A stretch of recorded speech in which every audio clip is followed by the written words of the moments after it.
અમારે આશા બહેનો અને આશા ફેસિલિટર બહેનોને સરકારશ્રી તરફથી HBYC અને HBNC વિઝિટ કરવાની હોય છે બાળકોની.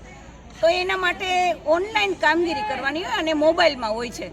તો એક તો અમારે જ્યાં સુધી સરકાર અમને સક્ષમ મોબાઈલ ન આપે ત્યાં સુધી આ ઓનલાઈન કામગીરી કરશું જ નહીં. અને બીજી અમારી માંગણી છે પગાર વધારાની, અને સરકારશ્રી અમારા સાથે બેઠક ગોઠવે. અને બીજી માંગણી પગાર વધારાની છે. તો અમારી 3 માંગણી છે અત્યારે, અને જો આ માંગણી અમારી ન સ્વીકારે તો બહેનો આગળના દિવસોમાં જબર હડતાલ પાડશે, અથવા તો એનું કંઈ નક્કી જ નથી કે અમે શું કરશું, બરોબર. અને કામગીરીથી બને ત્યાં સુધી અડગા રહેશું. આ અમારી મેઇન માંગણી છે.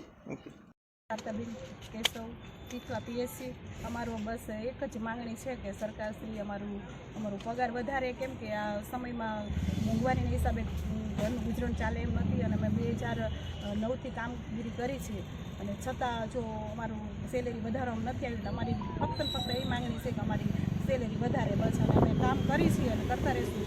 આ મોબાઈલમાં થોડુંક ઓછું ફાવે છે અને ઓછું ભણેલા છે, એના લીધે મોબાઈલમાં કામગીરી બહુ નથી થતી. પણ એના લીધે બસ અમારી એક જ માંગણી છે કે અમારો પગાર વધારો, બસ.